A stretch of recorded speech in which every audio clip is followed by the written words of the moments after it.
Riddle me this. Where is Apple gonna cram some custom silicon next? I mean, besides the recently patent-sparked M2 Magic Keyboard computer speculation, the one that'll somehow reinvent the Apple II and obsolete the Mac mini box all at the same time. And more on that in a perf per watt minute. I only ask because I am so far beyond hype, beyond psyched about the potential, at least, in all of this. They just put an A13 Bionic, basically the whole entire board from the current generation iPad nothing, memory, 64 gigs of storage, all of it, into a monitor, a screen, the studio display. Because the Tim Cook doctrine says Apple's only ever going to enter, or re-enter in this case, markets where they can provide unique differentiation and value, doing things that only Apple can do, as the mantra goes. And yes, they are an absolutely huge, massive company, but they still use small teams with limited bandwidth. So if you're not the next iPhone, you have to prove you're really worthy of some of that time and attention, because it's always going to come at the expense of something else. So if you're the display team and you want to get back into the admittedly fussy end of the consumer display market, then pitching custom silicon to give the desktop displays the same features that Apple's MacBook displays have been enjoying for the last few years now is just exactly the kind of unique differentiation and value that'll get you the bandwidth, that'll get you the sign-off. True tone ambient color temperature matching, spatial audio speakers, noise canceling mics, center stage pan and zoom webcam. The freaking display runs iOS 15. It actually runs iOS 15. It gets software updates and, yeah, software bugs just like a computer. What's a computer? Don't you start. Just kuzuru-san that subscribe button and then stick with me for a minute, because it turns out that is exactly the right question, precisely the high order bit here. See, around the same time Apple just deleted displays, they also began selling truly wireless headphones with the AirPods, and the unique differentiation and value there was powered entirely by custom Apple silicon. The W1 chip at first, currently the H1 chip, and that's up to 10 active audio cores on the AirPods Pro and AirPods Max.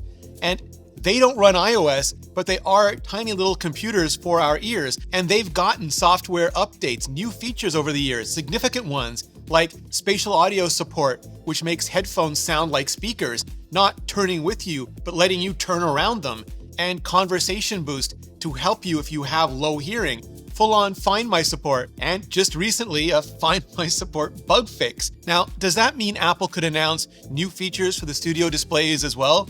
And kinda, I mean, I would just all caps love that. It would almost certainly be limited to things like HomePod style stereo pairing if you happen to have two of the displays and you want to create a wider spatial audio soundstage, as nerds do, which, don't get me wrong, would be hella cool. But since there's no Wi-Fi in there, like the one device Apple decides not to stuff full of Wi-Fi, there doesn't seem to be any way to give them just hella cooler features like built-in AirPlay and Sidecar, which I know you can do when and if you have the display already connected to another Mac. But if Apple is really going all in on the wireless future to where there are actually persistent rumors that they'll be canceling the port on the iPhone and soon, just being able to mosey on over with my MacBook and connect to the display without having to plug it in, what could possibly be more uniquely differentiating, more only Apple than that?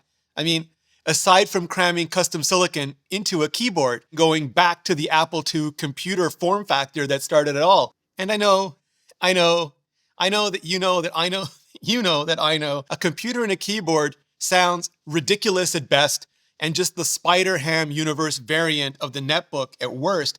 But here's the thing, Apple Silicon really could make it just all shades of awesome. I mean, most people have figured out the wicked obvious thing about M1 is the battery life it allows on MacBooks like the Air and the Pro. But the subtler benefit is the enclosures it allows on desktop Macs like the iMac and the Studio, enclosures that would be impossible with modern Intel silicon. Like, they would throttle on startup chime and just leave a giant aluminum puddle on your table. But with Apple Silicon, we have a MacBook Air that's not struggling to scroll a single Chrome tab on Y series Core M, but going toe-to-toe with the big cores and without a fan.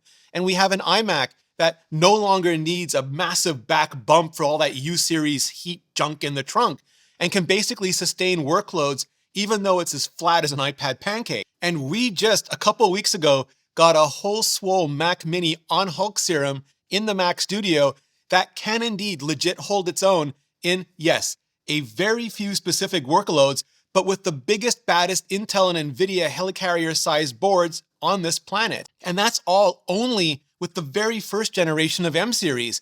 That's year one, year M1 on TSMC's a couple of year old already OG 5nm process. Imagine when we get to M2 on 5nm enhanced, maybe even 4nm optimized, or M3 on legit 3nm when they finally get there, when Apple gets a few more generations of superscale CPUs, GPUs under the shipped column in Tim Cook's pivot tables, the long anticipated Apple VR headset, absolutely, for sure. I'm working on a video on that and soon, so seriously, button up. But I could just as easily see that kind of obscenely offensive high perf per watt chip going into something like a latter-day Apple II. An M3 is a magic keyboard that just so happens to be the whole entire computer as well.